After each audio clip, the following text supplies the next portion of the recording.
Bonjour, chers francophones, je suis le bonimenteur français. Je suis ici pour vous parler du cinéma français de A à Z. Et aujourd'hui, nous allons parler d'un film que j'attendais depuis longtemps. Tu vas parler de l'élève du cobu, hein? Tu vas parler du cobu, hein? Tu vas parler du cobu,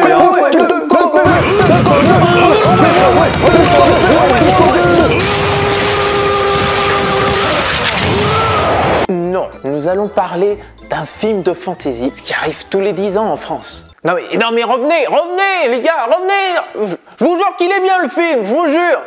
Merci d'être revenu. Donc, la dernière vie de Simon, de Léo Carman. Léo Carman, fils de Sam Carman. Si vous le connaissez pas, c'est normal, il a plus été dans la télévision et le théâtre, et moins dans le cinéma. Mais vous le connaissez inconsciemment pour ce film. Oui, c'est pas négligeable. On peut tromper 1000 fois une personne, mais on ne peut pas tromper... Si. On peut tromper une fois une... Non. On ne peut pas tromper une fois 1000 personnes, mais on peut tromper une fois 1000 personnes.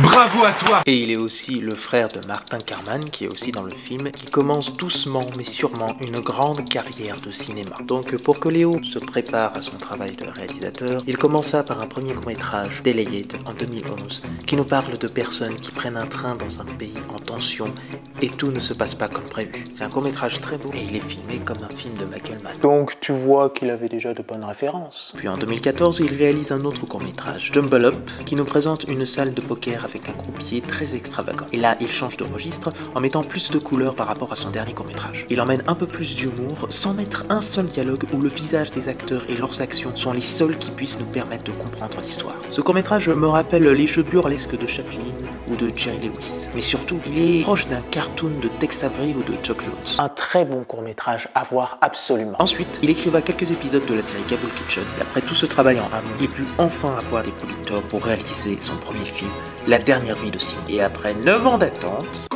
le film est enfin en salle avec, encore une fois, la plus dégueulasse de toutes les distributions françaises. Après, contre Harley Quinn et Gentleman, c'est sûr, ça allait être difficile. Mais du Cobu 3, pourquoi?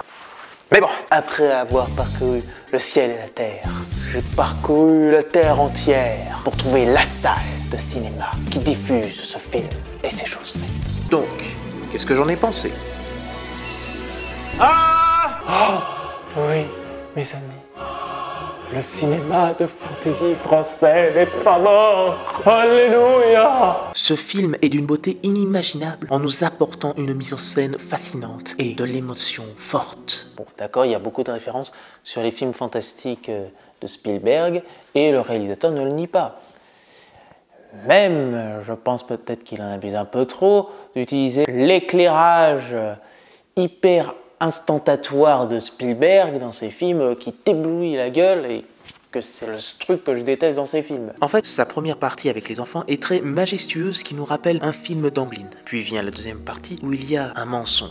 Bon, je vous passe les détails, mais ça va beaucoup déstabiliser sur le cliché du mensonge et qu'à la fin, comme d'habitude, quand il va dire la vérité, tout le monde va le traiter de monstre. C'est un cliché que je déteste en plus. Mais ce qui m'a changé d'opinion, c'est l'innocence du personnage principal qui m'a ému et m'a fait comprendre que oui, il fallait mentir, bien que ça ait eu des conséquences. Et puis sur cette deuxième partie, je vois une énorme inspiration du film Amélie Poulain de Jeunet sur les questions de hasard et les choses de la vie. Ce qui est faux, c'est que ce film nous transpose les 15 premières minutes à présenter les pouvoirs de Simon pour être en suspension consentie d'incrédulité. C'est-à-dire croire quelque chose de fictif dans un film, et tu y crois. La musique d'Erwan Chandon nous emporte dans l'univers fantaisiste du film et nous rappelle certaines musiques de John Williams et de Danny Elfman pour Edouard aux mains d'argent. Tout est fait pour que ce soit raconté comme un conte de fées, mais pas un conte de fées à la Disney. Une vraie histoire magique et dramatique pour donner de vraies émotions aux enfants. Il y a peu d'effets spéciaux, mais quand on les voit, ils sont très bien travaillés. Un très grand travail sur le morphing.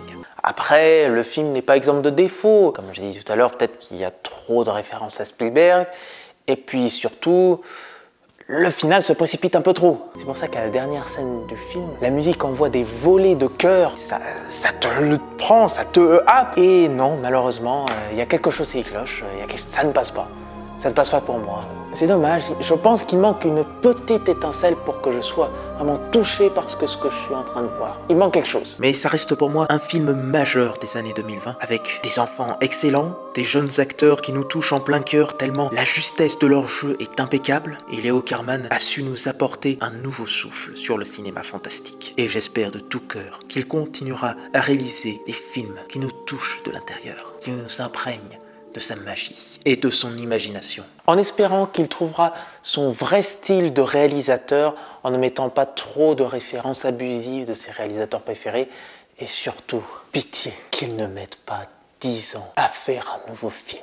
Parce que là, je serai à la morgue quand il sortira. Donc foncez le voir pour ce film qui est pour les grands et les petits et que la magie soit. Sur ce, je vous dis à la prochaine et je bonimentionne les films que vous oubliez de mentionner.